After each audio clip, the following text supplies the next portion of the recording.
Hey guys, it's Slater. Today we're checking out the Paso Motors XF300 Scrambler, and I'm going to give you an insight what it's like to own and ride this impressive bike. Paso Motors were kind enough to loan me one of these bikes over the summer, so I've been clocking up the miles and putting it through its paces to see what it's made of. Paso Motors is a relatively new brand here in Australia, so today I'll be covering everything you need to know about the XF300 and whether it's the right bike for you. I'll give you a quick walk around of the bike, run through some of its key features, technical details, and then we'll take it for a spin to see how it rides. Let's start by taking a closer look at the bike. The first thing you'll notice is the styling. If you want a bike that turns heads and gets people talking, this is the bike for you.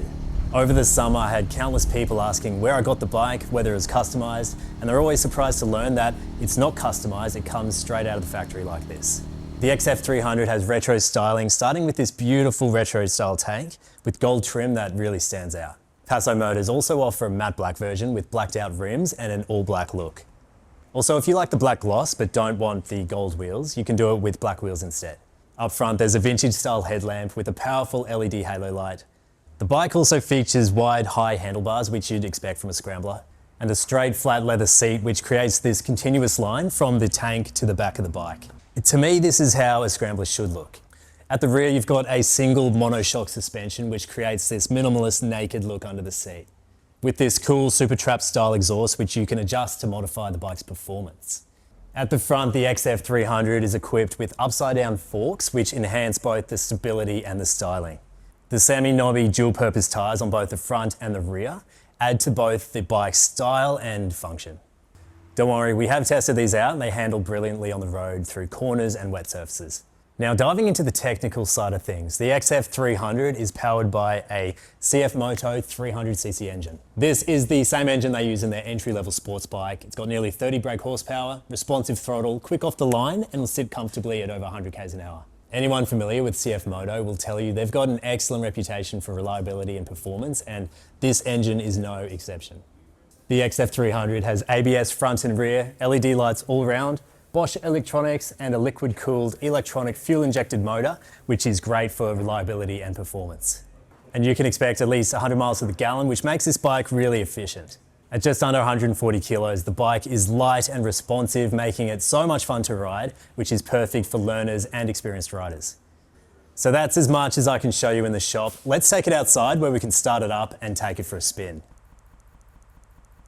So the bike sits at a reasonable height between 80 and 83. It gives you this nice upright riding position, which I much prefer because you've got great visibility and can maneuver through traffic. So I'm 6'1", and as you can see, I've got plenty of room. I'm not hunched over the tank, and it's actually a really comfortable riding position. All right, let's start it up and see how it sounds. I'll see you on the road.